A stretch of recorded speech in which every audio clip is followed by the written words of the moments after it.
Monday Night Football, the first Monday Night Football of the regular season, week one, Thursday, Friday, and Sunday. Now, here we are on Monday. Trig, if you're a college football guy, which I know you are, we've had a lot of football the past few days, man.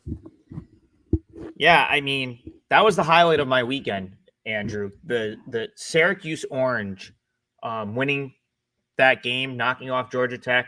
I had Syracuse as a 4% play, so it was nice to get a win.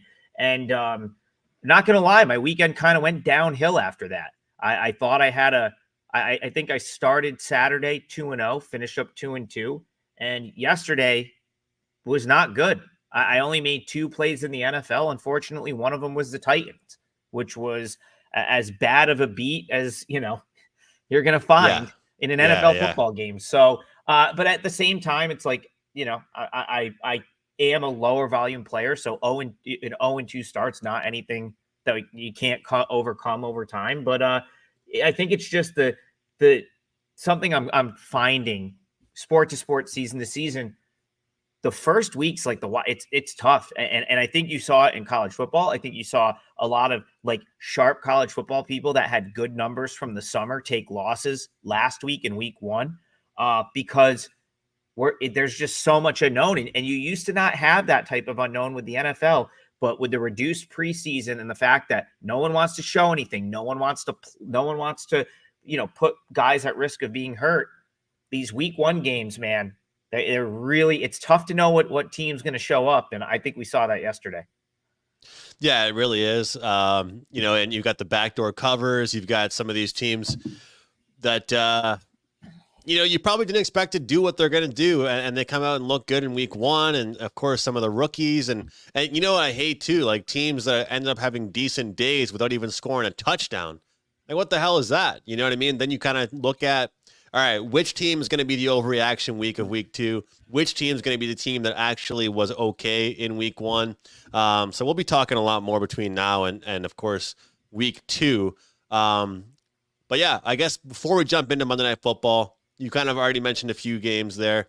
For me, it was a down day. Luckily, I mostly was 1 or 2% stuff for me yesterday. I did hit Vikings for 3%, so that was nice. Panthers, that was over before it even started. So that one, I mean, I was able to get mad about it for like a whole 10 minutes, and then I already knew it was a loser. But overall, like takeaways, and anybody really impress you? I mean, I got to say one thing that I thought was kind of weird. Jags game, and Dolphins. I don't know really what was going on there with the Jags, thinking that they can run the ball out for the second half.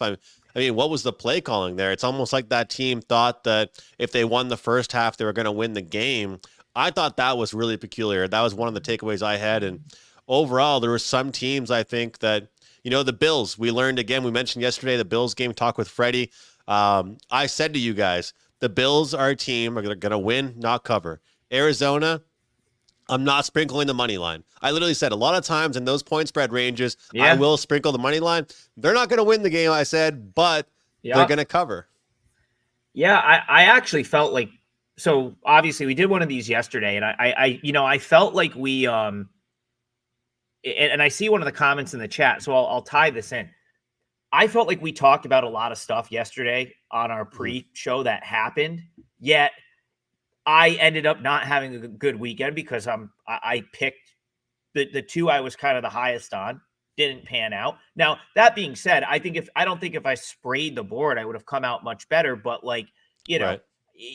But to go back to that Bills Cardinals game, I feel like we the three of us kind of had it nailed. It landed in the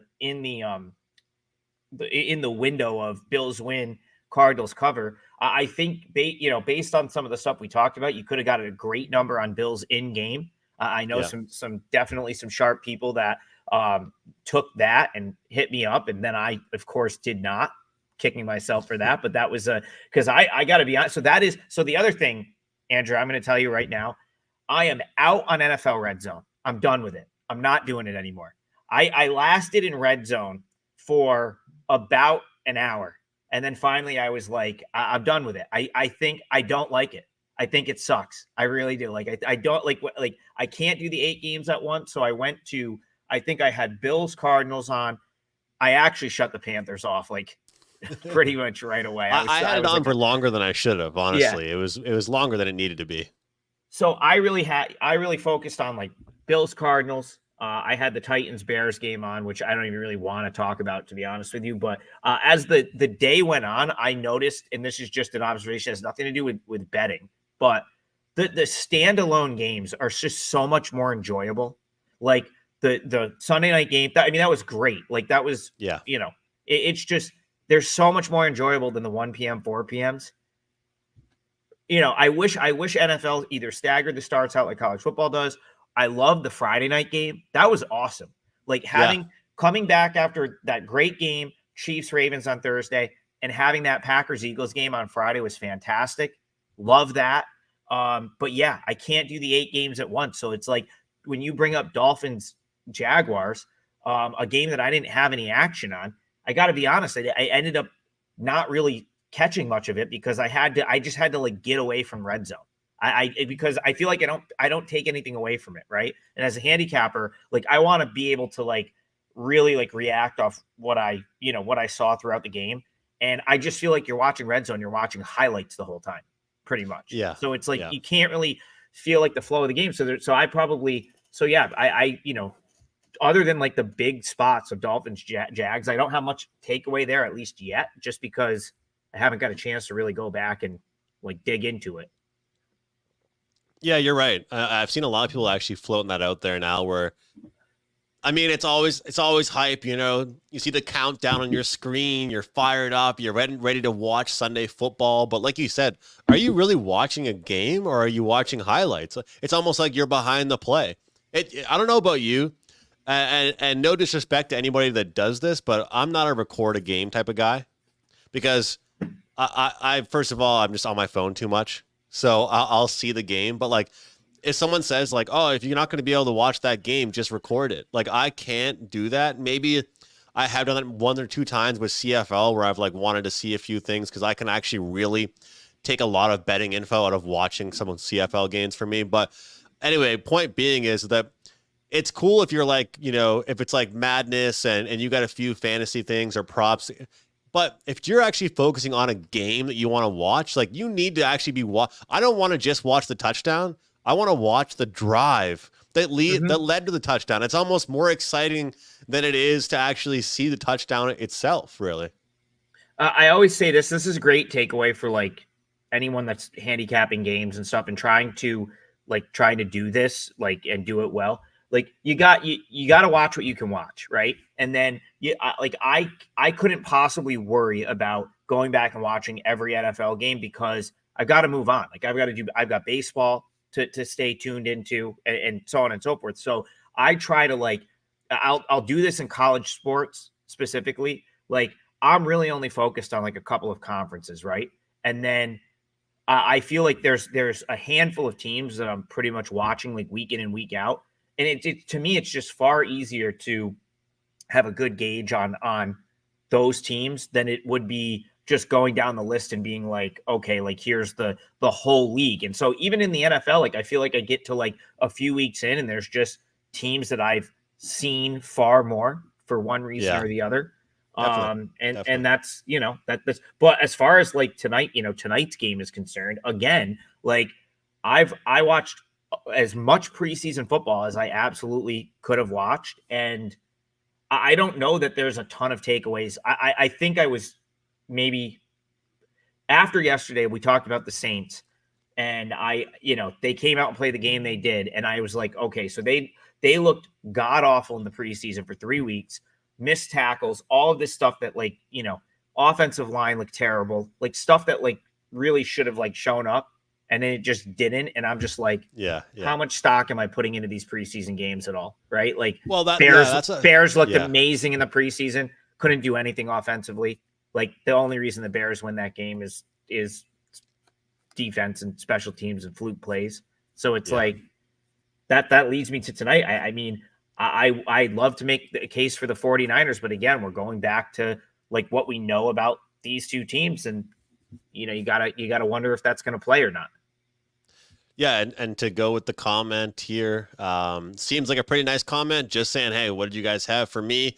I'll just say this, as someone that, as you know, enjoys the props, and I gave out a ton. I gave out actually several more when you signed off. Freddie and I were only on for like probably 10 or 15 minutes after, or even less than that after you left. But you're not going to be able to give out everything, and that's the problem, and that's the thing. It's our job as people that sell picks and post picks is that it's not just about us trying to find picks. It's about finding the best ones, because we're not going to give out every single thing that we found Yeah, that I we mean, like. we had It's a struggle, on right? on the stream. I mean, on the stream, we had we pretty much consensus had the under in Falcon Steelers. That was a easy win right there. Yeah, we Never had never Cardinals. close.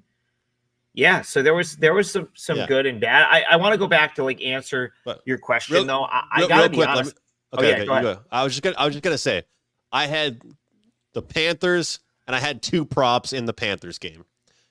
That's just like a hand up. I feel like an idiot for that. Like, honestly, because think about how many more props there were, how many more games there were that were probably Did your Baker Mayfield prop get there? Yeah, so that was one of my I think better plays of the day. It did end up being sweaty, but it only became sweaty because they did so well, and so what I was going to say before I throw it back to you was just that sometimes, as people that do this so much like you and I do and put so much time into it, you kind of can overthink things and try and be that guy that's like on a contrarian or on a little bit of a different thing. I was like, wow, I like the Panthers. They're a bad team kind of, but they're going to turn it around. I also like Deontay Johnson because his number's super low. He's going to be the wide receiver 1. And I was like, you know what? I think the Saints running defense is bad. Hubbard's going to have a good game. So I found myself on the Panthers, Deontay Johnson, and Hubbard. And thank God they were all for really small units. But I'm just shouting that out there because full transparency, and it's good for me to holler at myself live on the show, so that way I can hold myself accountable. But the Vikings was probably my best pick of the day as far as results wise goes. And then the Baker Mayfield one hit, and you know what? The one that I tailed Freddie on, and I still think it was a great pick, was the Trevor Lawrence one. I'm just so confused, and that's one thing about props is that you have to kind of be in tuned on the game planning for the coaches, because like what I don't understand, Trig, what the deal was with Trevor Lawrence. His completion percentage was bad, but how did he not even throw the ball more? He didn't even come close to hitting his passing yard number. Yeah, I was going to say 12 for 21, 162 yards. And I was going to say, I think I saw the only part of that game I really saw. I know the Jaguars had a couple of pretty bad blunders in that game. But the other thing that maybe hurt the Lawrence prop, going back to like the discussion from yesterday, is the Jags led a lot of that game, right? So they didn't really, they led a lot of that game. And I feel like they went to, because we talked about, maybe hoping that they were playing from behind, because he would, and I just think that, like, again, just from like the, what I saw of the game and like what it seemed like the flow of the game was, it looked like they were just very much committed to running the ball. 12 carries apiece for Bigsby and Etienne. And that killed your Lawrence prop, because remember, like we said, the Dolphins were a slight favorite. We thought there was a scenario where it looked like the Dolphins were probably the sharp side there. And so like our hope was, okay, if Lawrence is playing from behind, it's a totally different game. So you also have to take that into like, that's something that I would, keep in the memory bank for Lawrence coming up, because I would want to target Lawrence over props in games where it really looks like the Jaguars are going to be behind, because they clearly tried to sit on that lead and grind that win out. But there's going to be games on their schedule where they're not, and like, who knows, maybe Monday night in Buffalo in 2 weeks. If they're playing from behind, it's probably a totally different game, right? I'll tell you a good guy for that too. And I didn't have it in me to bet him. But one guy that's always been a passing completions prop guy for me is Daniel Jones. Every single person today is crapping all over the guy. You want to know how many attempts he had yesterday? 42. He had 42 passing attempts. His number, I think, was like 32 and a half or like 33 and a half for the attempts. He flew over it. Yeah. And he sucked. He's awful. Like, his team is awful. But Imagine being able to and walk that's a around good town point, though. today saying you That's made a money good off point. Daniel Jones, right? That's a good point because the entire narrative today, like all I've seen regarding Daniel Jones and the Giants today are that he's thrown more interceptions for touchdowns than touchdowns, like stuff like that, right? Just totally dragging him. And you're sitting there like the guy's, you're making a case for Daniel Jones overs, right? Like, so you're going to have some value there just based on the fact that the narrative attached to him is so negative. Like, that's a great way to look at props, I feel like.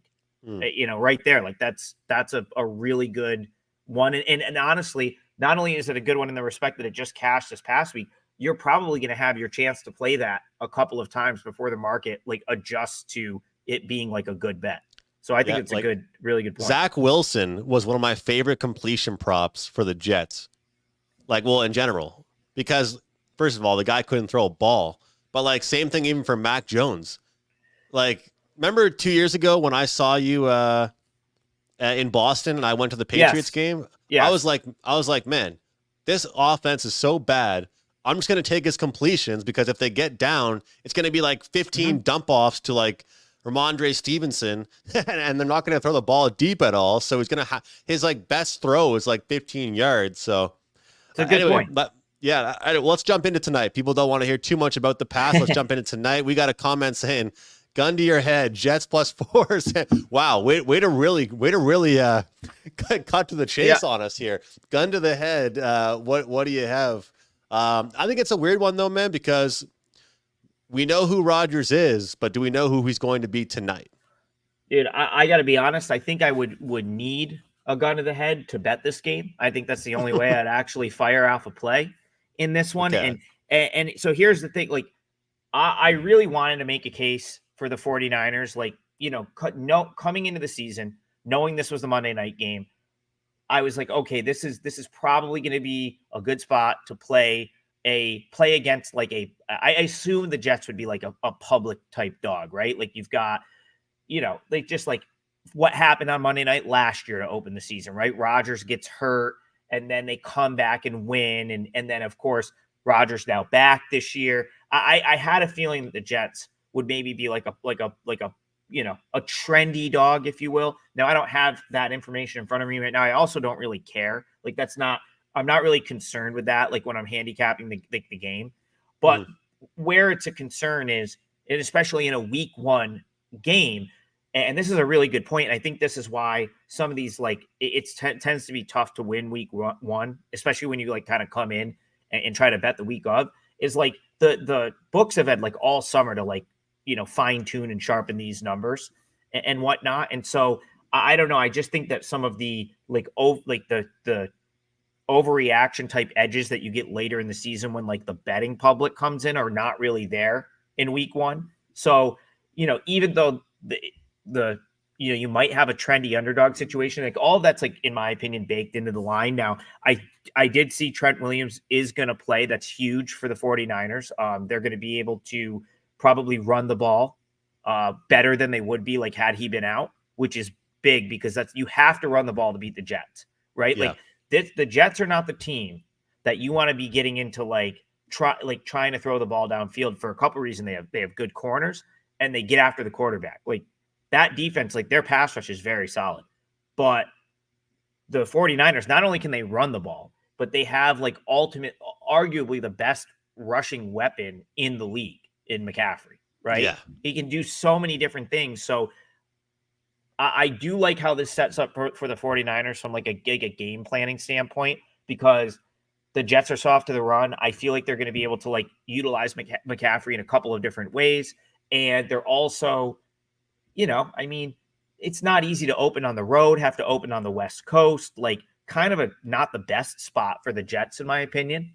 So all of those things make me kind of like the Niners, but it has to be brought up, Andrew. These Super Bowl runner-ups tend to be horrific in their season opener the following year. Yeah. So under that context, are you dying to lay 4 with the team that's in that scenario? Because there is some merit to that, right? Like we've seen that a lot. Go back years and years.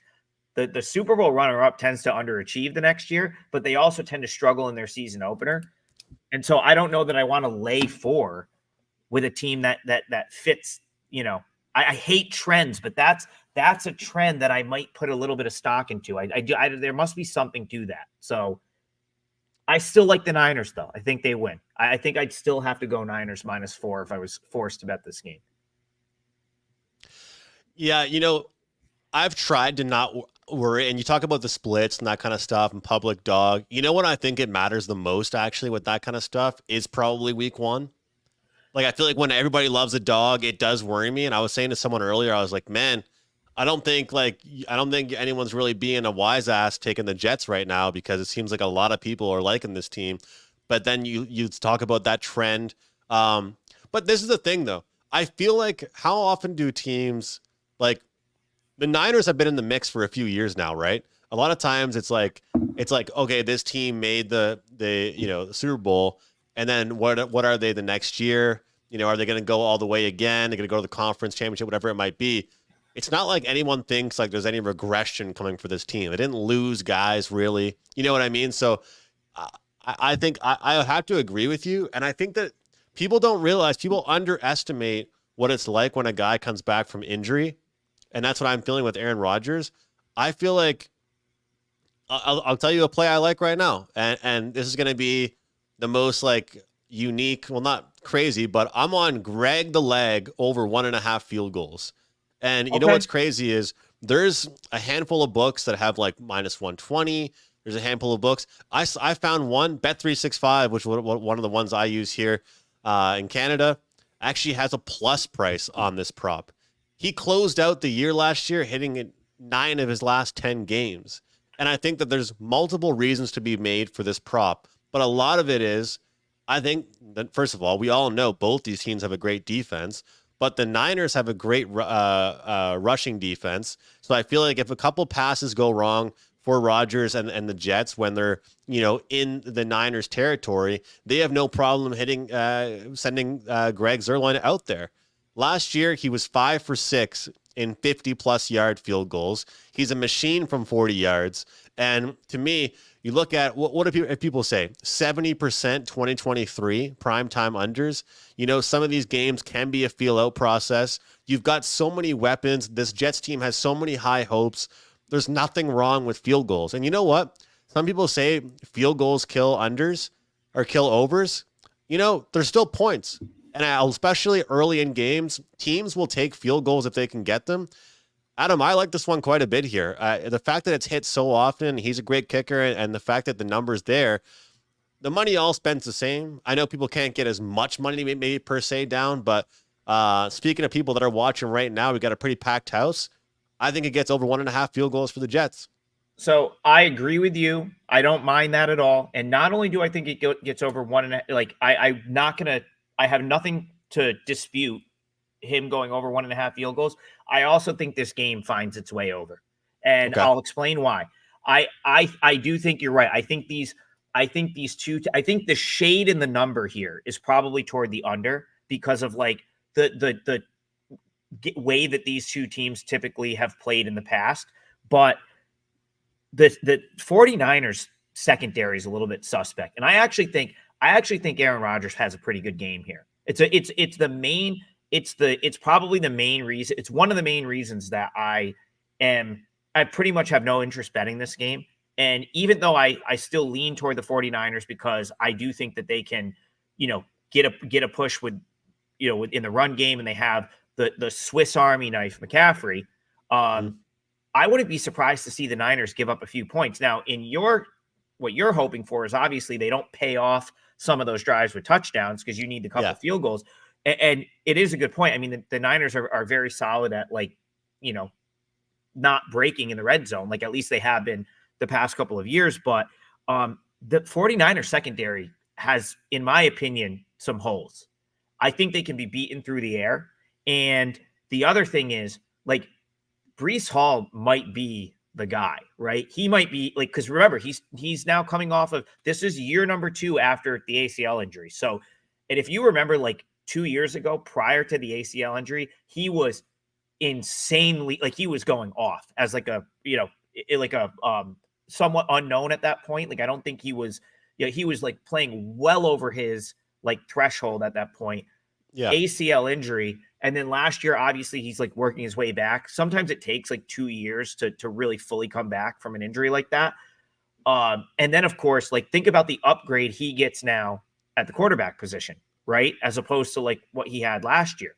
So you got to think that like the Jets might actually move the ball with some, I'm not going to say ease, but they might not have much of an issue moving the ball between the 20s here, right? Like, because when Yeah. they can spread the field out, when they can utilize, when Rodgers can utilize tight ends and stuff, when they can kind of lean on Hall, I don't think they're going to have a huge issue moving it. Now, paying off those drives is a whole different story, but that goes back to what you're saying, like, give us a couple field goals.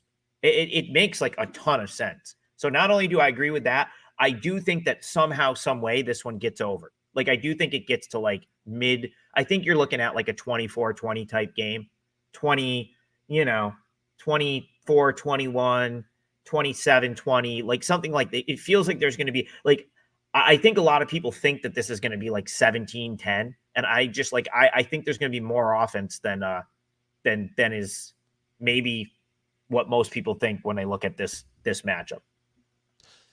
And the number, it's baked into it. And again, there's so many playmakers out there for it. And I keep on saying it, but we don't know what we're going to get out of the game plan. We don't know what we're going to get out of Rodgers. But one thing we do know is he's a guy that makes decisions very quickly. And I don't think age affects that. Age affects your mobility. Age affects, maybe the ability to get injured easier, that kind of stuff. But he's still a really good football mind. And I feel like that's one thing that's really going to help out this Jets team is moving the ball quickly. Looking at this one here, Trig, I see there's a kind of a mixture of both of like popularity with Breece Hall. I was on receptions, receiving yards, or rushing yards. I was doing a show with Andy earlier, and I talked with him about maybe the attempts versus yards for rushing. I don't, because a lot of times the team is much stronger in one area than they are the other. And you talked about kind of being down on the secondary for the Niners, and I think that their rush defense is kind of where they're the strongest. So if I was betting something on Breece Hall and I wanted to bet a running prop, I was mentioning a lot of what I would look at would be his attempts. Now, this is an example of what I was saying yesterday, is that not every prop you make has to be something that's hit 80% over the last so on and so whatever, right? So this is an example. Does this chart look appealing for anybody to bet his attempts? Certainly not. But there's no Zach Wilson as the quarterback this year. This is a new Jets team. This is a better Jets team. And I feel like it's a new Breece Hall, a healthier Breece Hall, and get another year under his belt, right? When you open the passing game up, it's going to give opportunities for the running game as well. Yeah, I also think it's really important to point out that the Jets this past offseason like went out and improved their offensive line. Like they made it was a point of emphasis for them this past offseason to improve the line to protect Aaron Rodgers, right? So they went out and made additions to the O-line. He should be playing behind a better O-line than the Jets had last year, which should only help Hall. Like whether they want to, whether it's going to be him getting the ball checked down to him or they want to go like more traditional rushing style. I mean, he's a pretty dynamic player. Like I think he can sort of beat you both ways. So again, it all lends itself like to the Jets being a more cohesive offensive unit. And like you said, like Rodgers doesn't have to torch the Niners downfield, but he might be able to because that again, that secondary is, in my opinion, has some issues. So well, here are the numbers right there for San Fran, at least, from those rankings. And look at the numbers for the rushing defense compared to the passing even, They're essentially middle of the pack in some of their passing defense. And then they're pretty much top of the table as far as rushing defense, right? So I agree with you as far as them kind of giving up some stuff throughout the air. Which totally makes your point about the field goals, because it's like if the Jets score, so maybe just to like go a step further, like longest TD, like, you know what I mean? Like it feels like the Jets, if they break off touchdowns, it's going to be on like a big play, like something like a broken play or stuff, because, you know, as you get closer to the goal line, you have less ability to spread the Niners defense out. They get tougher, right? So you're probably going to get your field goals on a drive that like stalls out at the 20, which is very, very likely, in my opinion, with the 49ers playing at home and playing and knowing that like they can pack it in a little bit. And the Jets are probably going to have a harder time like doing like the traditional run on them. So that like really like it's probably the best thing I think we've talked about so far is that field goal problem. It makes a ton of sense because there's going to be a scenario like the Jets should be able to move the ball between the 20s, and there's a good likelihood that they stall out a couple times. So, you know, if you give Zerline a couple shots from 38, 42, like going to hit those, you're going to have it easily. So and you know, one thing I've noticed, and I got to give credit to Matt Josephs, used to work with him on Prop It Up. Yep. One thing I've noticed is like the you guys, you know, like parlay cards. I don't know what you guys have in the States. Like, obviously, you understand what I'm saying when I say that. So we have a thing in Canada where you can go to the gas station or like corner stores and you can make your parlay slips, right? So one of the things that they have, like when I was young, we used to just like throw on like, oh, we need one more piece for the parlay. You know, we'd throw on over 3.5 field goals collectively, right? You know what happened a lot of the time? It would be like 2-1 for one team, right? One team would get, a lot of times what's going to happen is, you know, you're going to get one kicker dominating the whole day. And if you took like a good number or 3.5, 4.5, whatever it might be, my point being here is a lot of times it's just one guy that gets the job done. It's very similar to team totals. You're just doing team kicking. You just want to worry about one guy. Forget about the longest field goal over of the game. Forget about kicking points. Forget about collective over 3.5 field goals. I just want one guy to get me 2. So that's what I like. I'll throw another one at you, which I thought was kind of interesting.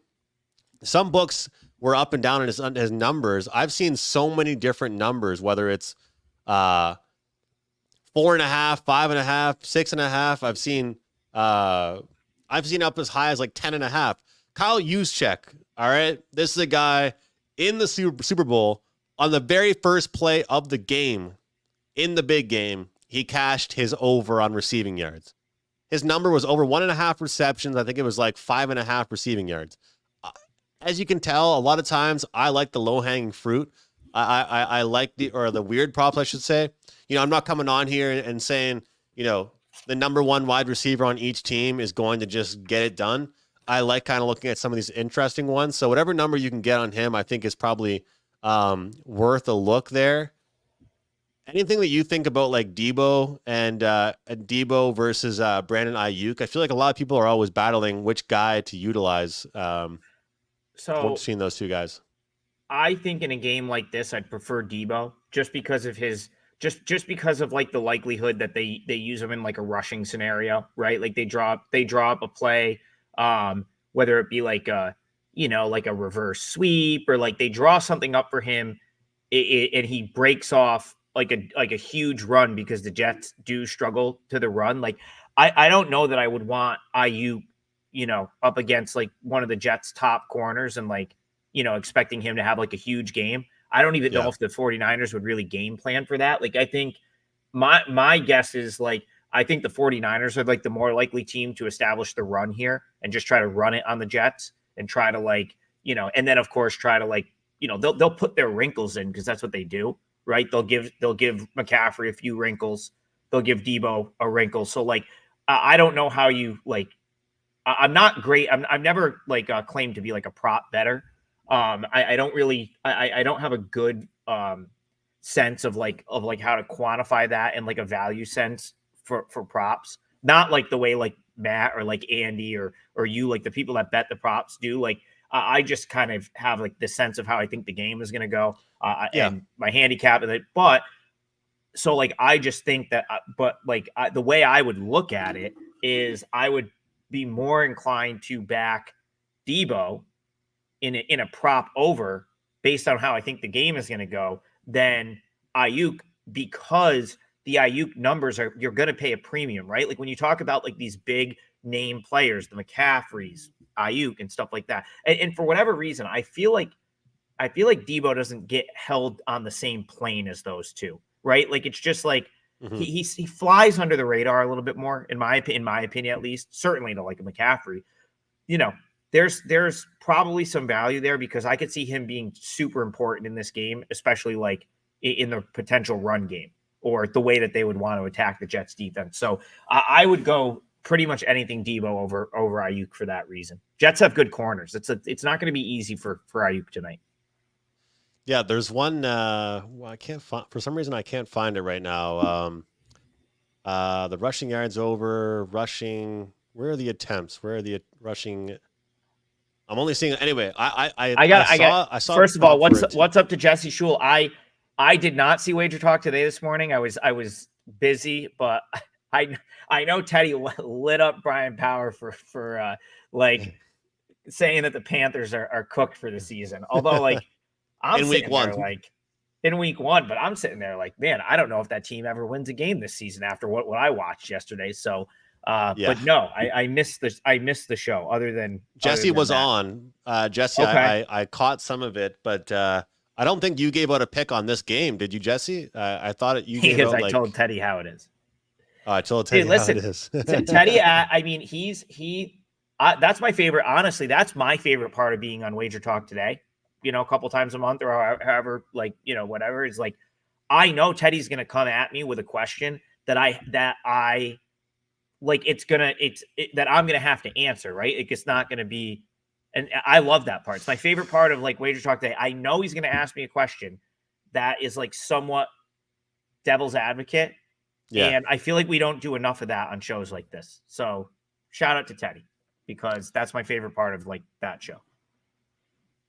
I think there should be, Jesse said, I think there should be an entire show dedicated to that kind of back and forth. Yeah, definitely. I think that happens too much on like some of these shows where it's like people can like disagree. Tokyo Brandon and I do the baseball show like once a week, and there's like a lot of times where we will not see eye to eye on the game, and we both, and then like and I think we both make pretty decent points as to like why we like the other side, but I don't tend like I'm not going to back down. Like if you are not on the same side as me, I'm going to let you know. I think it's like a you're wrong. Not saying that you are, but he's the same way, and I think it's I feel like we need more of that. People are too nice these days on these shows. Like if I listen, McInnis, if I thought under 1.5 field goals was the play, I'd be telling you right now. But I think you're correct there. So I'm not, You know what took me time to get used to that was when I go on with Gabe on Tuesday nights, and because he likes that stuff, and like, oh yeah, you have to be able to stick with what you liked and give it back to someone, and as long as you're all smiling and having a good time, and you're still, because when it comes down to it, we're talking sports. We're not talking about anything that serious. Let's be honest here. We take it serious, but it's not that deep. So if we're arguing about an opinion, and I feel like, it's going to be, I guarantee you, if you and I do a lot of these Sunday previews before Sunday football or even the prime time, it's going to end up being the weirdest games that me and you disagree on that we probably will neither of us have a client pick on. It'll be like the most random game that it's like someone asks us our thoughts, and then you say lean this way and I say lean that way, and then neither of us ends up playing the game, one of those types of situations. So I agree. I think but that's the thing that's why I'm trying to get the comment section going. We want to get people on the YouTube chat or the Twitter chat, whatever it might be, so we can hear what they have to say. And also, even if it's like prop overs, right? Like the reason why I asked you about this guy versus that guy is a lot of times it's going to be one of the guys that hits. It's not going to be both, and that's why I kind of like asking those questions, and feel free to ever ask me stuff like that's why yesterday I asked you and Freddie, like, all right, Titans or Colts? Because it's kind of like, I had a feeling one of them might get screwed. Turns out it was a weird game for both teams. But yeah, it's cool to kind of float that stuff out there. So to go back to like your very first question that I never answered since we got on the stream, like who impressed you? That game actually went exactly as I thought it was going to. Like I actually came away pretty impressed with both of those teams, and I kind of was like, I thought that the Texans were like I didn't want to bet against them. Like I thought that they would be pretty impressive, and ultimately decided I didn't want to be laying a field goal, and so wouldn't you know, it falls 29-27 where they win but don't cover the 3. But they seem to pick up like right where they left off for the most part, 417 yards of total offense. I felt like they kind of controlled that game. Like, I mean, the Colts, I guess, like Richardson had some like kind of wow moments in that game, specifically the throw for the touchdown early in the game. But those teams impressed me. And I got to say, the Ravens were very impressive to me, even though they lost that game to the Chiefs. And I wonder if like we would, if Likely gets his toe in, if they're not getting like a lot more love right now. But like, I actually came away from that game, that particular game, I think like when it was all said and done, like a little bit more impressed with the Ravens, ran up 452 yards of offense, 7 for 14 on third down. I feel like the Chiefs are just such a championship caliber team that they just like knew what they had to do and went in and did it. Probably didn't show nearly like everything. So like the Chiefs and are still still like, won. and Yeah, it's still crazy. won and still covered. But yeah, I was, for the most part, I came away impressed. I texted Ariel. So I know Ariel's a big, she's a huge Ravens fan. She was obviously like disappointed when they lost. And I texted her right after the game and I was like, because I didn't like the Ravens the last couple of years. And she's giving me a hard time because I've been anti-Raven a little bit. And I texted her and I was like, this team's going to be really good this year. Like, even though they lost, like my instant reaction to that game was, oh no, like they're definitely in the mix. And I think CT is going to be right about the Eagles.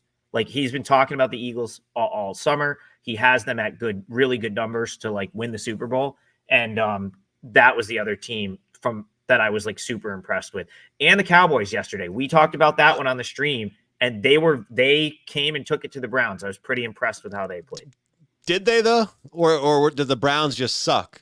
And did Deshaun Watson just suck? You know what I mean? Oh like, well, did Dallas play really well, or did their opponent just like real? I'm not saying Dallas is bad, but I'm just saying like when I watched that game, if you like stand up comedy, you should have watched Deshaun and the offensive line. See, this is where I'll defer to you because that was a second screen game for me. I pretty much watched every snap of Seahawks Broncos and kind of like, so that's a great point, McInnis. And I think we should like not gloss over that, right? Like to me, as someone that was kind of watching that game, I'll say casually, right? It felt like the Cowboys destroyed them.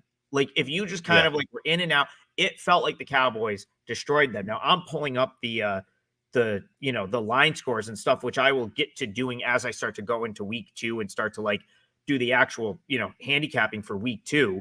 And you're right. Like the box score is not nearly as impressive as the final score for the Cowboys. Well, they had I think a punt return or a kickoff return touchdown. Yeah. Right? And it felt like, I mean, I guess it's just, I guess it's just Amari Cooper dropped a ball that went through his hands in the end zone. That could have changed the game a little bit. Like there was just a lot of shit. Like I'm not trying to be. You and I were just talking about how it's funny to do that. I think this is a good spot to do it because, admittedly, now you've got me saying like, okay, I've got to go back and really kind of because I don't want to go into next week thinking like, I mean, I'm certainly not high on the Cowboys by any means. It doesn't totally change my opinion of them, but they pretty much from the start. I mean, the Browns were never really in that game. That I know, right? I mean, like by early in the second quarter, it was like, I mean, it was over. It felt over at least from my vantage point of watching it. Now, but that's a really good point. Like I'm probably gonna side with you here. I now that I look at the box score and stuff, I would have to go back and dig, much deeper into that game before I want to like make another statement about it. It's weird, man. Like you can blame the offensive line and you can also blame the quarterback. But if you searched up on Twitter right now, Deshaun Watson, you would see like 5 or 6 videos float around of guys being wide open that he Yep. was, because he had to scramble because the offensive line is so bad, he just couldn't find them.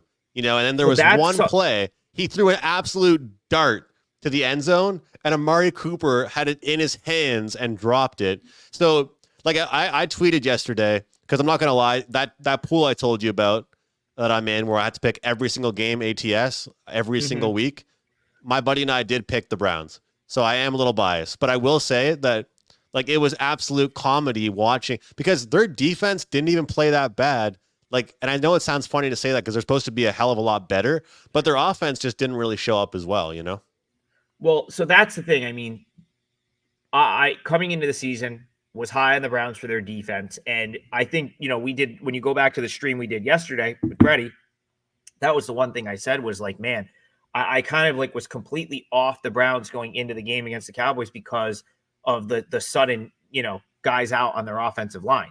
And so now you're set, that's kind of like the takeaway was their offensive line is really struggled in that game. So my biggest sort of like my actionable point here, if you will be to like monitor the health of the Browns offensive line, because I do think that offensive line, when healthy, Conklin has always been like a guy I've really liked. And when healthy, that should be a very good offensive line, right? Like the Browns should almost be bordering on having an elite offensive line when they're at full strength. And so that's like something, in my opinion, is absolutely a play. Is once that offensive line is intact, I think you get like the best version of the Browns, which will hopefully give the receivers time to get open. Give the receivers time, and don't make Deshaun have to panic a little bit. I agree, and I need you to. I'm not going to be biased here. I am a Packers fan. One of my really close friends, an Eagles fan. We were going at it all night, but I'm not saying Saquon's going to go crazy. Not going to go crazy all the time. He had an unbelievable game. Obviously, that's not going to happen every single week, but I'm going to die on the hill that I still believe, and you could talk me off this, I still believe the Packers shot themselves in the foot in that game more than they got lit up. I mean, they were in the red zone countless times. They ended up electing to go field goal multiple times, and one of the times they missed the field goal. And then they fumbled one of the times too. I mean, I can't really sit here and think of all the great things the Eagles did against the Packers, really. Besides Saquon. Right. No, I mean, now the Love injury changes things like significantly, but I didn't like my takeaway from that game. I didn't think it wasn't so much negative toward the Packers as it was like just, thinking that the Eagles might really be like a powerhouse this year. So deep, right? So deep. Yeah. I mean, those are like coming into the season, there was a pretty big gap. If I was going to tier out the teams, right?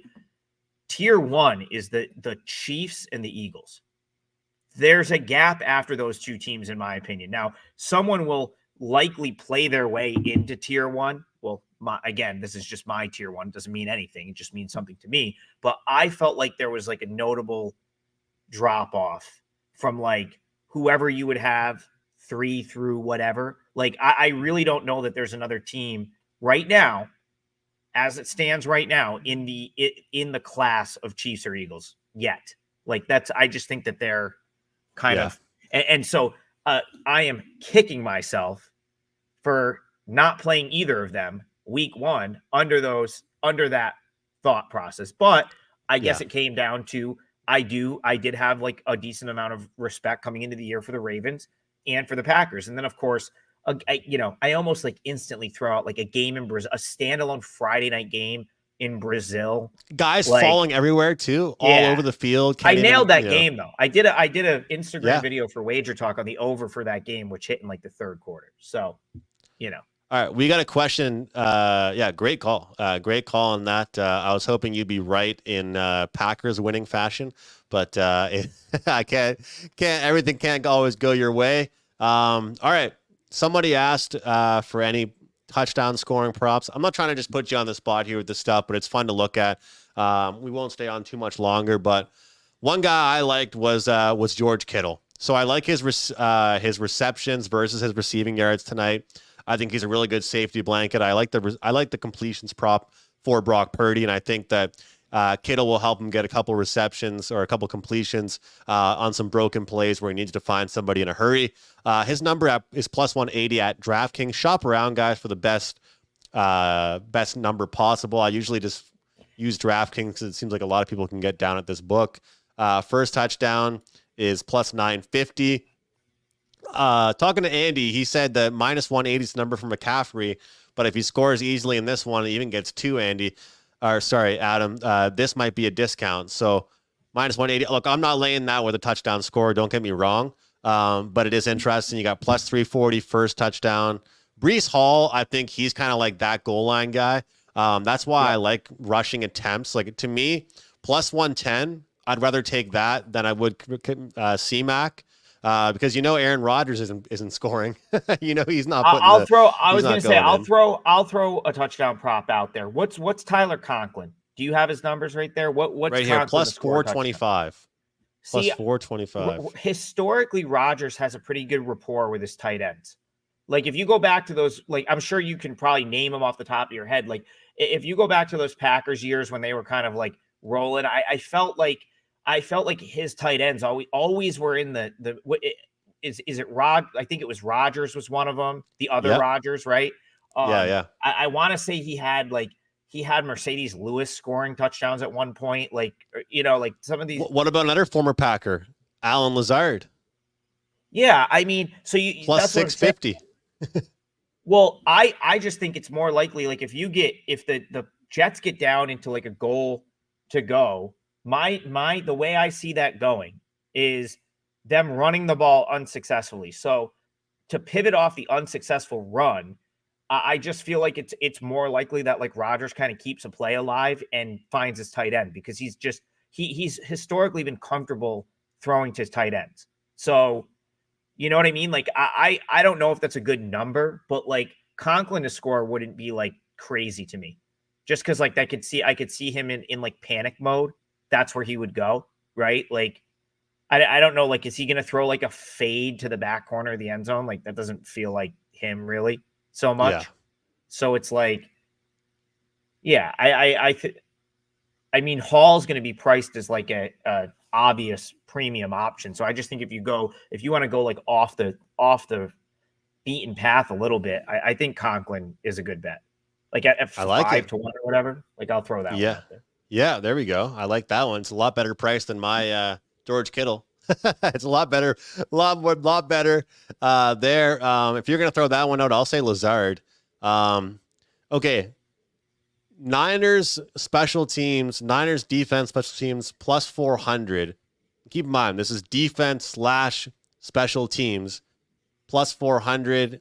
Jets defense / special teams, plus 600. One of them is scoring a touchdown, I think. And that's going to help the over thought that you had there, Trig. So we're not trying to force ourselves into any picks here.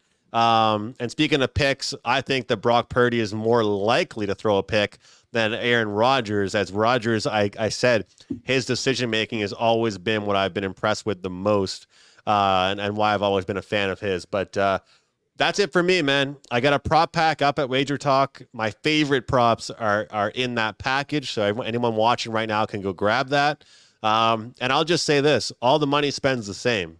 So if you want to line up and you want to try and bet the side in this game, God bless you. But I got some props, and if you're taking your lady or whoever out to dinner and you want to pay the bill with some money that you earn sports betting, if it's a prop, a side, or whatever, a kicking prop, it all spends the same. That's my pitch. I have not bet a single dollar on this game yet tonight. Just because I am going to ride the field goal prop with you. I am going to take the over 1.5 field goals because I think it makes a lot of sense. And I'll probably throw like some pizza money on the Conklin thing just so I have it because I said it on here. You know what I mean? Like I'm not just going to can't come out and say that and not have a little bit on it. But I bet baseball tonight. So the only thing I actually played is a baseball game. I'll throw it out to the chat. If you want to if you want to fire off like the baseball games that you might want to know about, I don't mind like rapid firing those quick before we sign off. But if not, that's all I played. I love one spot in Major League Baseball tonight, and yeah, just because football starts doesn't mean there's not, still like baseball didn't just stop going. I know it gets treated like that sometimes in this world, but baseball didn't just stop because of that. So I'll talk about you got one. There yeah, you I'll go. talk about Pirates Marlins a little bit. So this is going to be let me just pull up my notes here. Andrew, while I go back to my notes, can you give us the current odds on that game? Pirates Current odds Marlins on that game. Yes, I can do that. This is going to be from DraftKings because I have that one That's up. fine. That's fine. Any minus book is fine. 278 for Yep, so that Mr. Skeens. Yeah, so yesterday on TikTok, I did so what I've been doing, and the other thing, the only thing I really care to promo, obviously, you can find me at Wager Talk, but on TikTok right now, since I'm trying to grow my following on there, I am handicapping games on demand for people who ask. And one of the videos that I did yesterday was the Pirates, and I thought I had a great handicap to back the Pirates, and they won. The only reason I didn't have it on a client card is because I didn't want to lay $1.55 minus 155 with the Pirates for like a client bet, right? Like, because I don't think the Pirates are I don't think the Pirates are a great baseball team. I haven't thought that they were a good team all year, even when people were delusional and thought that they might go to the playoffs this year, which I always thought was an insane thought. And now, sure enough, here they are completely out of it with 3 weeks to go. You can only find a way to play the Marlins here, in my opinion. Okay. The reason being, Paul Skeens is Paul Skeens. We know that he's awesome, but they're not in any rush to burn him for innings right now. Like even if he was literally lights out as sharp as attack for this game, he is going to be on a very strict pitch count, and it's like non-negotiable. They're not going to leave him in. So really the handicap here comes, I wouldn't even worry about what can you get off Skeens. It's just, you just have to weather the storm, right? Do you have a guy that can weather the storm to keep you in the game? And I'm only looking at plus 1.5. I really don't have any interest in the Marlins to win. I'm not saying that they can't win, but I think on the road, you've got to give yourself, if you want to play the Marlins, you got to give yourself the run to work with and the extra at bat, because they're the road team here. So plus 1.5 is plus 105. I think it's a very fair price to get the Marlins at plus 1.5 here. What you do with that is you force the Pirates to beat you in 8 at bats, right? Because the Pirates are only getting their ninth at bat in that game if they are tied or trailing. So now by taking the Marlins plus 1.5 on the road, you've at least cut down the number of at bats for what I consider to be a kind of a poor offensive team in the Pirates to have to beat you by more than one run. So that's kind of the way I look at that. Like Beozo for the Marlins. Just wanted to pull up a couple things I had written down on him here. So it's like he, all I really have like with him, I didn't have anything like, I didn't like take, so I watch these guys at AAA like consistently. I watch a lot of AAA. And so I have a pretty good idea of like, if I'm going to want to like really like go in with someone when they get to the bigs, or if I want to fade them, because that's where I find my edges in baseball. And he's kind of like, I can't really gauge him. I can't really decide. Like, I feel like he's kind of like very hit or miss. There's been stretches where I've watched him and thought that he was really like potentially pretty good. There's been other stretches where I haven't liked him as much. So but it all comes back to the price and the setup. And it's like, I guess I'd be willing to kind of take a shot with a guy like him, someone that the Pirates probably haven't seen a whole lot, to maybe stay in the game if you're going to give me the 1.5 run. So again, this was something I kind of quickly just passed on because the Marlins did win yesterday and they won relatively easily. But because of that price is ridiculous. I will say that my gut reaction, that price is ridiculous. Yeah, and of course the Marlins won in a 10-1 yesterday. So they didn't it's not like they burned up a bunch of high leverage innings from the bullpen. Now their bullpen is not as good as it once was because they traded a couple of those guys away. But I think it would have to be Marlins +1 or pass for that one. So go ahead. I'll let you start with Mets Jays if you want, because someone wants Mets Jays. I have an opinion, but I'll defer to you if you want to start that one off. I was gonna just go to where he said about them making the playoffs at -115. Yes. Oh, the Mets. No. Yeah, no. Go ahead. Mets, I'm curious what you think about that. I like the no here. I mean, I'm low on this Mets team, and the reason being is that I feel like their back end is way too inconsistent. And I know some people might say they can be reliable, but I've watched them blow games, and I don't like teams that are. I don't like teams that their batting average is in a wave. 1 week they're hitting the ball, 1 week they can't hit the ball. They take advantage of good spots. They're not great in different spots. To me, the guys around them are playing better. They're doing better against higher competition. The Mets will always find a way to screw you. You told me that you pick up these games. You can see them on the TV or on your local cable, I assume. I don't know how you feel about them, but this is a team that I don't trust down the stretch. They're gonna screw people and then find a way to lose games, to not get in. I don't believe in them. Do you? So it's less about me believing in them and more about me preferring the Mets as the option to the Braves, who I think is a very, very overrated team that somehow, some way continues to find ways to win with insane pitching. But I'm going to answer this because I actually, this is a better, I don't have a huge opinion today on Mets Jays. So I'd rather I feel like this is like a better sort of slant here to talk about this game. So right now, if you look at the wild card standings, you've got where wild card standings. Here we go. Yeah, here we go. So the final wild card spot there, it's currently a tie between the Mets and the Braves. So it's like playoff baseball now. It's currently a tie between them. I would not rule out the Cubs just yet. I think if you wanted to those are your guys. Listen. The Cubs in my opinion, the Cubs are the only team that's a viable option to win that last playoff spot instead of the Braves or the Mets. So I prefer the Mets to the Braves because I think they are overall a better team than the Braves. And I do think that at some point in time, this insane run of starting pitching the Braves have been on, everything all that stuff tends to come in waves. And if the Braves run into a stretch where they have a few bad starts, they're going to probably lose a string of games because that's just not a very good lineup. I get it. But to your point, here's the problem with the Mets. This is how the Mets finished their season. At Blue Jays, that is not a walk in the park, and I'll explain just why in a second. But at Blue Jays, at Philly, they then come home for the Nats, but that's still, whatever. Let's assume they take care of business with the Nats. Then they're home against Philly. So they've got to play the Phillies 7 times in the span of 10 days. Then they finish at Braves, at Brewers.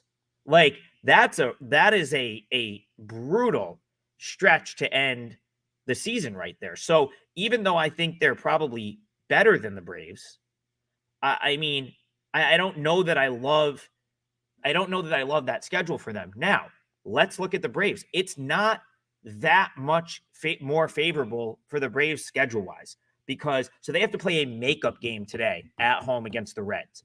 One of those one-off makeups, not ideal for either team. Then they go to the Nationals for 2. They come home for 4 with the Dodgers. That's tough. Then they have to go on a road trip. They go at Cincy, at Miami. Now, again, those are 2 teams that are out of it, but having to go on the road to play those 2 teams is not playing at Cincy is not a gimme. And the Braves always seem to the Marlins could get them for 1. Then they've got that head-to-head series with the Mets, and then they finish with the Royals, who could be playing. Those could be huge games for the Royals, right? The Royals are the team that the Royals are probably going to need to succeed in the last 3 games of their season to get into the playoffs where they're at right now. So, Yeah. That's why it's like, for me, like the Cubs, look at this. I mean, you've got right now, you've got a 3-game series for the Cubs with the Dodgers. Okay. It's not ideal, but look at how this opens up for the Cubs after the Dodgers series. 3 at the Rockies, 3 at home to the A's, 4 at home to the Nationals. They do go to Philly for 3, but then they come home against the Reds at Wrigley the final weekend of the season. So, I mean, if I was betting that market, here, I was just going to ask you what the number is. I would sprinkle on that. I think the best way to bet that market, rather than to try to figure out who's gonna puke on themselves less, the Mets or the Braves, I think the way to dive into that market is to take a stab at like 20-1 with the Cubs to make the playoffs. So it goes without saying, you're telling people to bet them down the stretch, obviously, right? Like you said, like you're telling them to find spots down the Yeah. stretch I to mean, bet listen, on. the Cubs, I have some numbers on the Cubs too. So the Cubs have been one of the best teams in baseball since July 31st. Like even with the series this past weekend where they dropped 2 of 3 from the Yankees, like they still have a really good they have a really good record since July 31st. Like the Cubs are playing their best ball right now. And this is a good stat too. They've won 8 of their last 9 on the road, and they're averaging close to 10 runs per game. Now, I don't know if that, I don't know what to think about that really, like whatever, like but still, like they've played good ball on the road, right? Like, so that's huge. Like they've played well on the road, this team, like during this run. And like in my opinion, they've got the easiest schedule. And if you look at the Cubs season as a whole, they had a good April. They played a horrific May, June, and July. Since July 31st, this team is trending they've only trended up, right?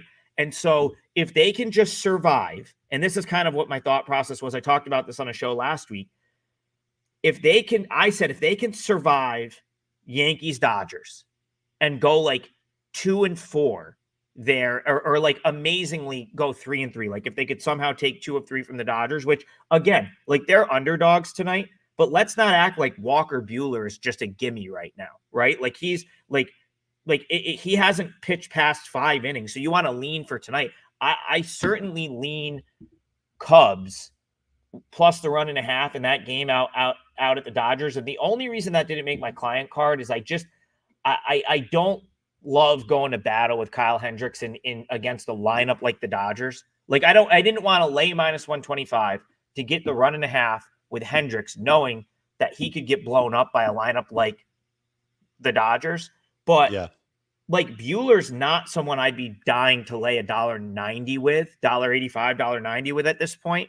And the one kind of nice like saving grace here for the Cubs, and this is another thing I've mentioned a couple times, their organizational depth is insane. Okay. Right now at AAA, they have many, like the players that they have to either add to the roster or replace a player on the roster, they're almost the same players. And so right now rosters have now expanded so they can carry more players. So their depth is really good. There's not a single player on this team that could get hurt in the next 2 weeks that's going to make them a worse team than they are today. Not one. I mean, honestly, it'd be great if the catcher got hurt and they could call up Ballesteros, who's been a fucking beast at AAA all season, and he's still down there for God knows what reason. Matt Shaw just came back from injury. He probably is better than Dansby at this point. But again, certain people are getting paid. Certain people are getting, have to play like in these spots. So there is like the Cubs, I really truly believe that they will play themselves into a position over the next 2 weeks where they're like a game or 2 out. Can they get over the hump? I don't know. But that 20-1 is a pretty good bet. And like, again, you look at tonight's game. If you want tonight's game, I think if Hendricks can survive, like, and he doesn't give up the touchdown to the Dodgers, which unfortunately we know is possible, but if he can survive like once through, they have like long relief on this team. They can, like, Council can get creative. Like, he can go to Drew Smiley to give him a different look. He can go to Keegan Thompson, like someone like that. And I don't think those are guys that are going to, like, those are guys that can keep them in this game. So I got to say, like, I'm still very high on the Cubs. I love how the last 2 weeks sets up for them. They were on my short list today, and I ultimately just decided that, if I was getting plus 1.5, they're at like minus 105, minus 110, I probably would have played it and just, like, in a sum of all parts type play, Andrew, like, where it's like, I like the Cubs enough that I'm willing to deal with Kyle Hendricks as a starter. Listen, Hendricks he's not going to break through a piece of paper at this point with a ball, how hard he throws it. He's throwing 88 miles an hour. But what he can do, he's still a very intelligent pitcher. Like, he can go out, and there are times where he'll execute his pitches and still be serviceable. And I think if you can get 4 to 5 respectable innings out of Kyle Hendricks in this game, the Cubs will have a great chance to win this game, in my opinion. Okay. So, again, this is not one that made the client card, but, and there's always the fear, like 2 games ago against the Pirates, gets blown up for 6 runs in an inning and 2/3. But then there's, look at his recent starts. Like, there's, had a pretty good outing against, the Blue Jays. He only gave up 1 earned run over 5. That's a free swinging team. Like, you know what I mean? Like, he kind of kept them off balance. 2 runs over 5 against the Pirates last time out. Like, he was actually very good against the Twins, and they had come in kind of like the hot commodity going into that series, turned in a quality start there. So again, I don't think the Cubs are going to stretch him 6 innings tonight. I think they're going to use him once through the order, and I think Council will quickly go to one of those middle relief guys if they have a chance. If he gets bombed early, I think he's going to let him take his lumps and save the bullpen for the next 2 days. So that's kind of, because he's coming off of a win. So they got the win yesterday that they needed. And so it's a lot of it. It might be like an in-game opportunity, Andrew, like where you're just like, you maybe see if Hendricks can survive that first time through, because I think that's the way they're going to play this series is Council's going to play this series. Like, if he's got a chance to win, he's going to go for it. And if he gets down big, he's going to live to fight another day because he knows he needs to get one of these. Can't get swept here. So that's I feel like he either gets hit early or he has a decent outing. Am I wrong about that? I don't know what the exact numbers would be. That's just coming out of my head there. But I feel like when he settles in, he can be okay. But if he gets hit early, it's hard to recover. But yeah, you've got me convinced. I mean, I know you've been a Cubs guy. They're going to be a team. There's teams that you have circled that you're ready to just fade and bet against for the rest of the season. I know I know you've been hard on the Braves. I've seen you on shows chirping the Braves, going after them. But let me ask you this question. Yeah. If I text you tonight, you don't know which pitchers are on the mound, and I said the Braves are down 5-2 and the Mets are down 5-2, which team do you have more faith in to come back? Mets. Really? Without a doubt. Yeah, right now. Because the Mets, listen, the Mets right now, they just have and there's just an energy about that team that makes me think they can overturn a 5-2 deficit. The Braves right now, like, I just don't know how many comeback wins the Braves are going to have, like, against like half decent teams, because really, like, the strength of the Braves and the way that they've gotten to 13 games over 500 and the way that they've stayed in the mix over this past couple weeks is their starting pitching has been on a generational run, right? Like, they've literally had more quality starts from their starting pitchers over the last like 5 weeks than like almost any team in like the last decade. It's been an insane run of like 5-6 innings, giving up 1 or 2 runs, putting your team in a position to win. I'm telling you, if they start to give up runs, they're in trouble. Look at this lineup. I mean, Urshela, Arcia, Williams, like, these are all OPS guys, like 600 OPS guys. Travis Darno, like, who? Laureano. I mean, look, I'm not a big Braves fan. Lineup. For the record, I'm not putting the jersey on by any means and saying I'm a fan. I'm just kind of saying that I feel like the Mets can really mess with people's heart. That's all I'm saying. It's Well, not yeah, really I a bet mean, that I'd want to make you've either got way. now. Here's the other thing. You've got to think the Mets just won 9 straight, okay, and they lost yesterday. So let's circle back. I'm really bad at like staying on topic, but the original question that someone asked was Mets Jays for tonight. So I want to bring it back to this series. I would look toward the Jays in spots in this series because this Blue Jays team is not. I actually really like what I'm seeing on the The field out of young them right guys, now. Now, man. The yeah. young guys. So listen, like this is a Blue Jays team that's now lost 5 of their last 6 games, but they were in every. They could be sick. They could have won all 6 of those games. If you look at since September 1st, the Blue Jays have lost. They're 1-5, and every single game was a game they could have won or were right there to win. Right? Phillies with the Schwarber home run, like they had that one that one won. The next day, you know, they Bowden Francis goes out and gives them a great outing, and they couldn't get over the hump against like some bum the Philly, or it was Christopher Sanchez, which he's definitely not a bum, but I wanted to fade him in that game. But like you know what I'm saying? So I think the Blue Jays make slightly more sense tonight because it's going to be now I'm seeing I did a break. Did they just? I think we had. Did we have pitchers switch up recently in this game? I think So so. that actually. So let me. So it looks like it's going to be Burr and McGill, which was not the case earlier. It was supposed to be Bassett. Are they using openers? Like, my mind is blown live on a stream right now. What happened to? I love it. So what the hell happened to Bassett against Paul Blackburn? Are we not doing that anymore? What, like, I've been doing live shows and shit. I'm just seeing this right now. Is my app listed? So I've got now listed. No, that's what ESPN has too. Tyler Megill and Ryan Burr. Yeah, that looks like it. That looks like it. Okay, so this morning, I have literally less than no opinion on tonight's game because when I handicapped this game and did a video for this game this morning, there was 2 entirely different pitchers. So here's what I'll throw out there. I do want to give you something that's playable.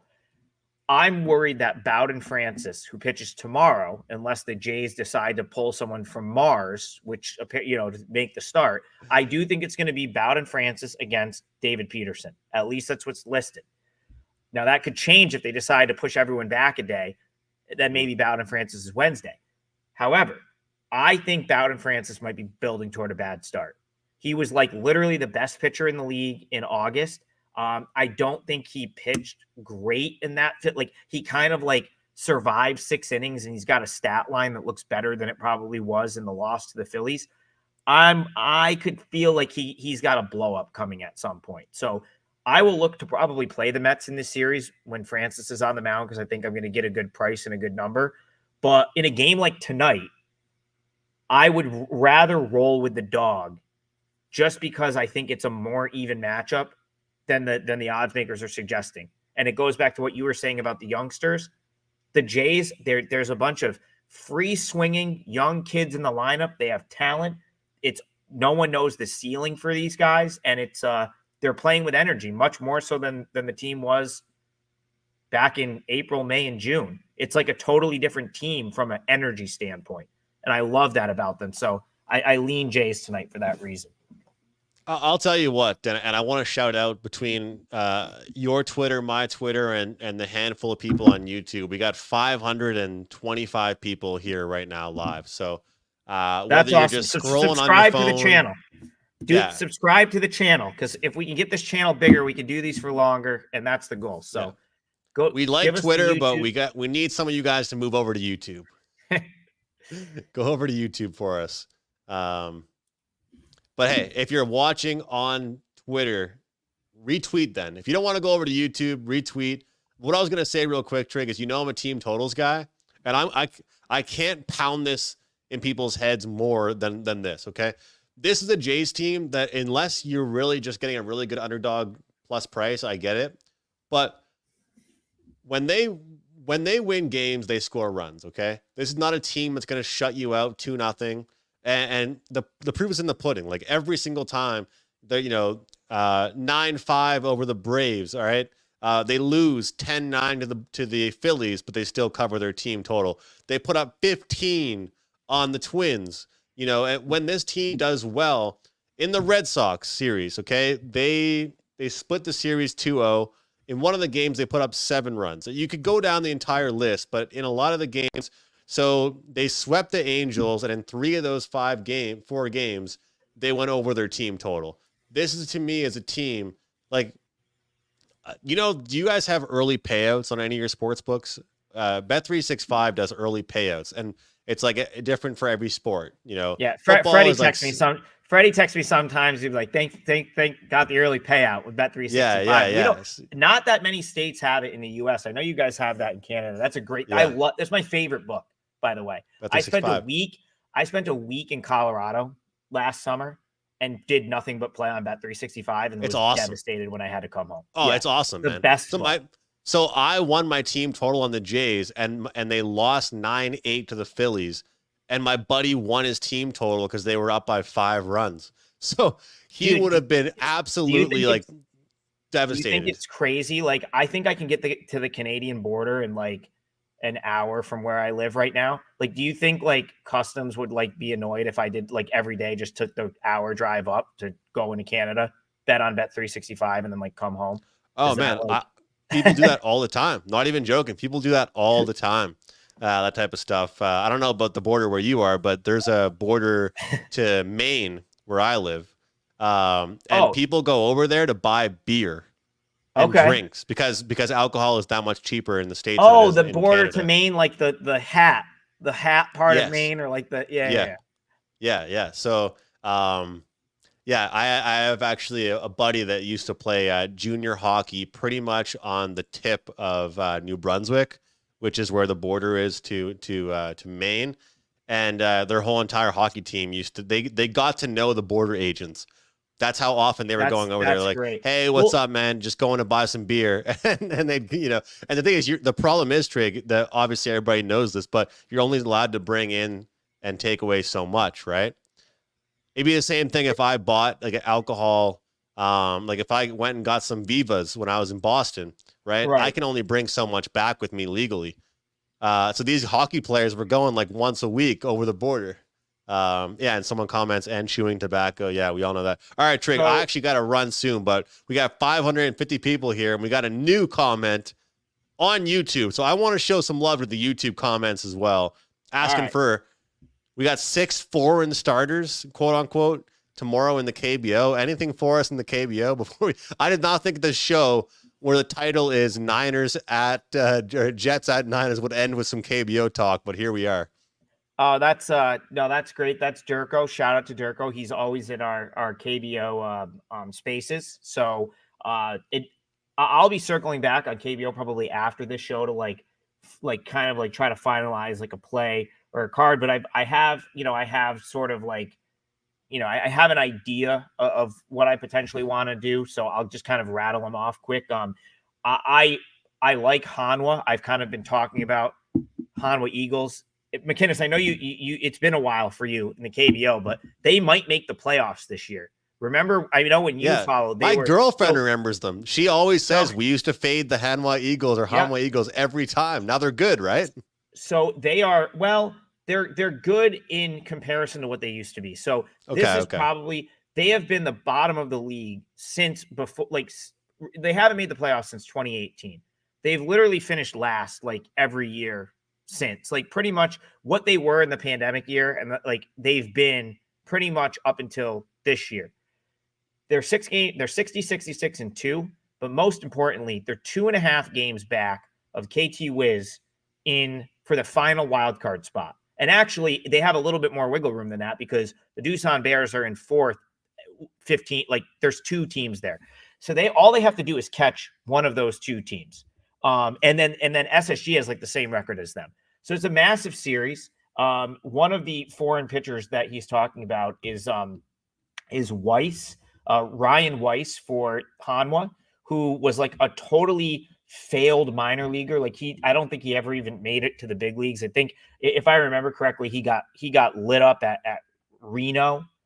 He was in the Diamondbacks organization. Think he kind of like fizzled out at AAA.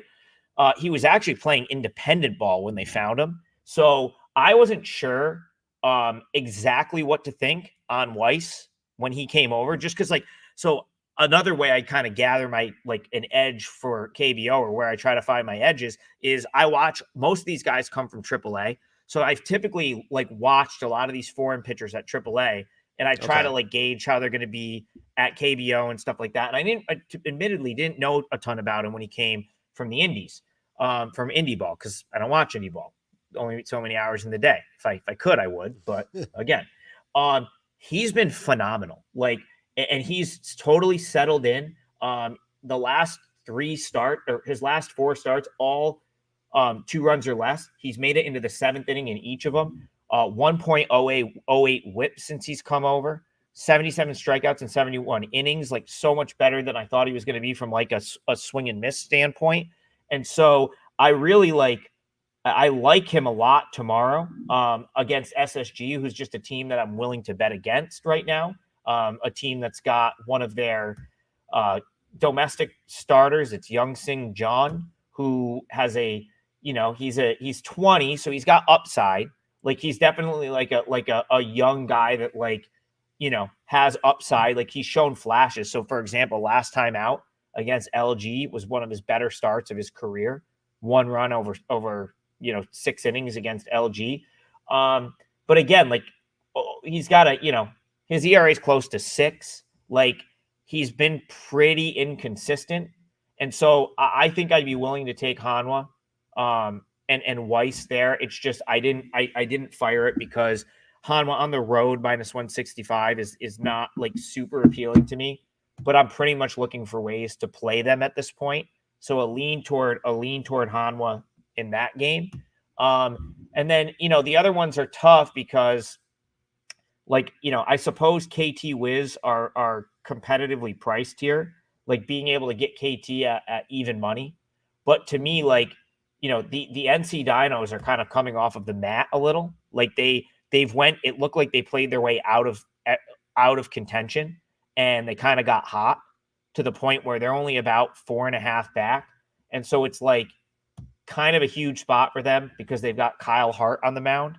And I actually think Kyle Hart is the superior pitcher to Wes Benjamin at this point. So kind of a tough one there for me, but I wouldn't be surprised if you can find totals. I would not be surprised to see that one stay under. Kind of feels like the type of game that's played close to the vest and really big game, start the week.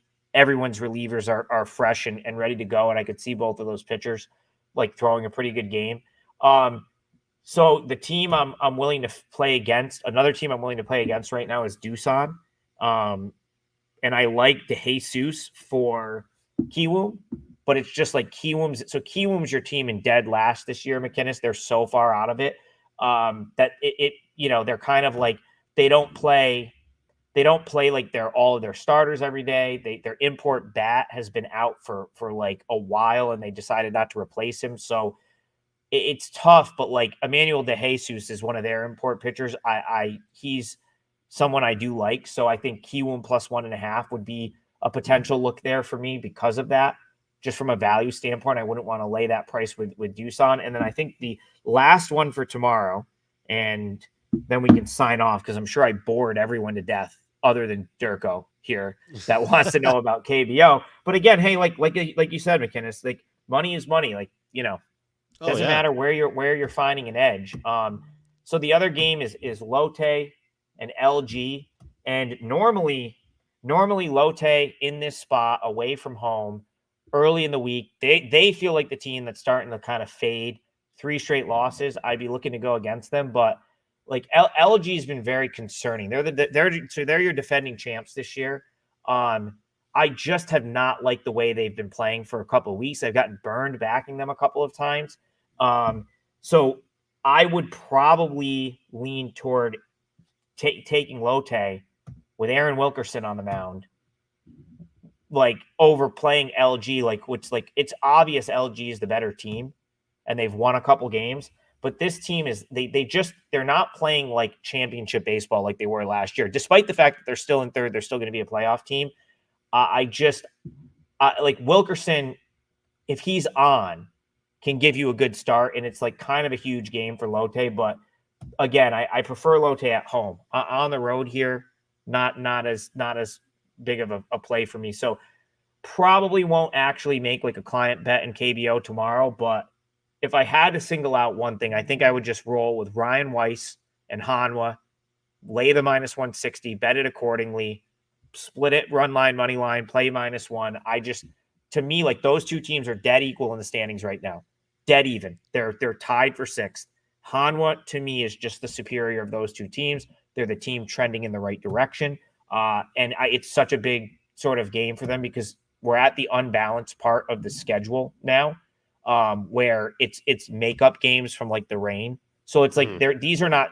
So that's the other thing. Like these are not series. Like this is a standalone game. This is a standalone game between Hanwha and SSG.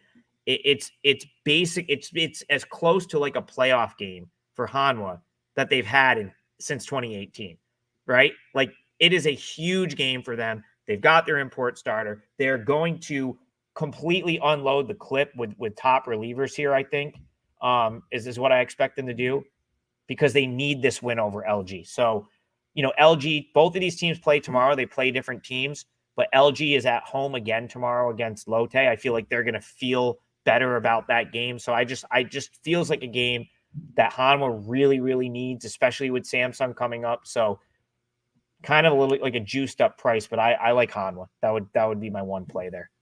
All right. And I agree. I used to get up at 5 a.m. my time. Tell me I'm not the only one. You were definitely not the only one getting up that early. So appreciate the comment there about that one. All right.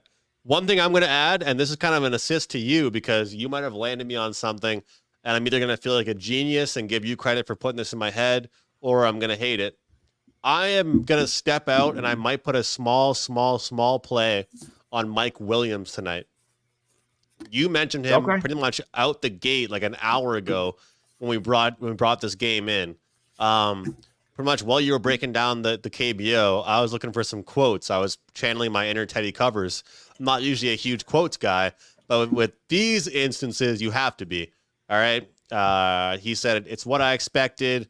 I was putting in work this whole time to make myself available to perform this season. It's all paying off at the right time. I'm good to go for week one." Coach Sala, he's actually had a really good day on Thursday. Several catches. Thought he had a really nice day. We're going to be very smart with how we use him, but he's going to be plenty available to make his mark felt. Now, the biggest thing I'm seeing here is a drop-off because everything is baked into the number, right? We always say that. It's a popular thing for people to say. 33.5 yards is his number. We were talking yesterday about snap counts for Jamar Chase, right?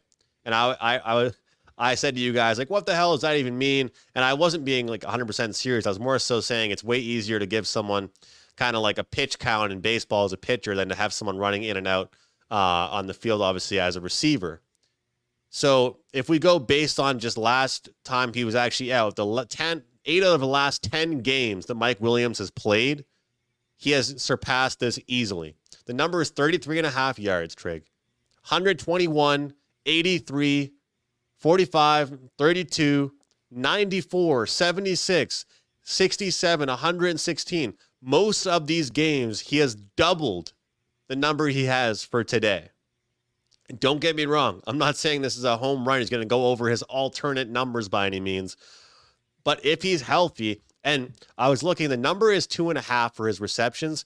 Forget about the receptions. This is a yards play. The snaps, he's always going to be out there. But this is one thing. The last 10 games that Williams played, he had zero drops. When he's targeted, he catches the ball. Just the way, and here's something that adds to it as well. Long reception for him. 49, 20, 24, 18, 26, 26, 35, 55. His longest reception every game is about like 10, 15 yards shorter than what we need to get over his entire yards on the game. And then I'll close it out with this. Yards after catch, 52, 46, 31, 42. And this is a guy, to me, this is kind of one of those ones where if you play it, you're playing it based off the number. You've got guys worried about how someone's going to perform. I mean, I heard people were worried about Cooper Kupp yesterday. How'd that guy do yesterday? You know what I mean? I'm not saying that Mike Williams is Cooper Kupp. I think I have to play this trick because the numbers here, it's lighting up like a Christmas tree in my eyes saying this number's too low. He could have a bad game and they could still have him on a snap count and he could still get 35 receiving yards. So yeah, you brought him up. You got it in my head. And now I think I have to bet this. Yeah, I don't listen. So it's over. So just to confirm, what's the exact number? Well, the website I was looking at had 33.5. I'll see what the live over 33.5, over 33.5 receiving yards, right? Yeah. Yeah. I mean, listen, like that's probably how they're going to move it. If there's going to be a big play for the Jets against the 49ers, it's likely going to come from a miscommunication in the secondary or a scenario where they get a guy going into the second level and he makes a play and adds on yards after the catch, because this is what I'm saying. Like the 49ers secondary, I feel like is not like super locked down at this point. Like there's probably going to be chances for there's going to be situations where the Jets get yardage down the field, but it might be a run after catch. So I can't argue with that. It's 27.5 at DraftKings, might I add. So if you liked it at 33.5, if you liked it at 33.5, you're going to like it at 27.5. So Trig, we got a few things we're cheering for, man, in tonight's game. This is what these streams can do. And I know people say you have to spend hours trying to prepare, trying to find a play. You know what? While you were talking about KBO, while I was looking at some of the resources that I use, I found some good numbers here. That's going to be a small play for me tonight. So Mike Williams, when you're watching the game tonight, Greg the Leg, Mike Williams, and a few other props will be, I'll be rooting them on. Last question. We got to get out of here, but last question. How do you guys deal with bad losing streaks when betting? I struggle with that. I'm going to give my 2 cents. I'm not going to go on for a while. It's very hard to do this, but the best advice I can give, be aware of it. And obviously people will say scale back, but don't let yesterday impact tomorrow. And I'm saying that if you have a great day yesterday, don't think you're the man tomorrow. And if you have a shitty day yesterday, don't think that you're the worst bettor in the world tomorrow. Those are my 2 advice. I struggle with it as well. If I lose a 5% play, I'm very hesitant to fire with a brand new 4% play and best bet the next day, even if I love it. Don't let yesterday impact tomorrow. Those are my words. That's my bar of the day for you, Trig. What do you have? Yeah, I was just gonna say, like, if you think your process is sound, what's up, Chew? What's going on? I haven't seen Chew in a while. Shout out to Chew. Everything's good. I hope everything's good with you as well. No, I just think if you have a good process, which again, it probably takes years for you to actually because that's the bigger thing. You shouldn't worry about the results am I pissed off that the Titans blew that game?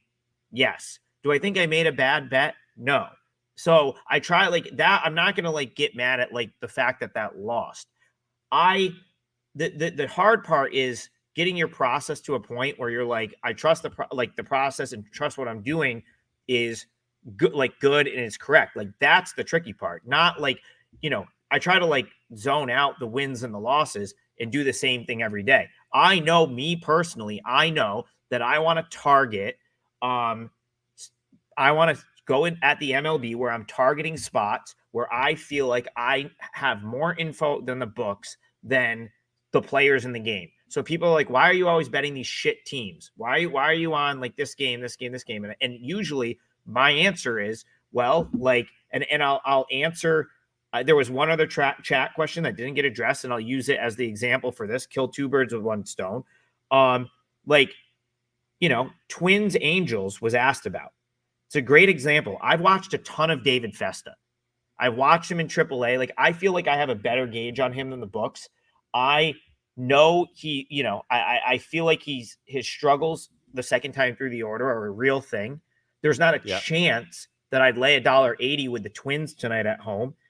Detmers is a weird situation right now because he's kind of been like sent down and kind of fallen out of favor, but he's back because it's September and they have no one else to pitch. So it's like I wasn't really dying to back him either. But I guess at a quick glance, I look and I'm like seeing an over 7.5 in Angels Twins. I mean, I know the Angels can tend to not hit, but I think you might get runs there. That seems a little low, being over 7.5. But the point is, to circle back to the actual question, I have a pretty specific process for college football.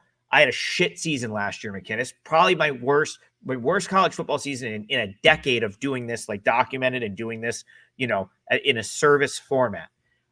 What I did to change my process this year is I live in ACC country. I live 30 minutes away from the Dome. I follow Syracuse football, and I also have followed the MAC for years. I live in Mid-American Conference land a little bit. We've got, Buffalo is not too far. The Ohio schools are not that far. It's always been a conference that plays in the middle of the week. I feel like I've followed it forever. And I said this year, I'm going to focus on 2 conferences. I'm going to focus on the MAC.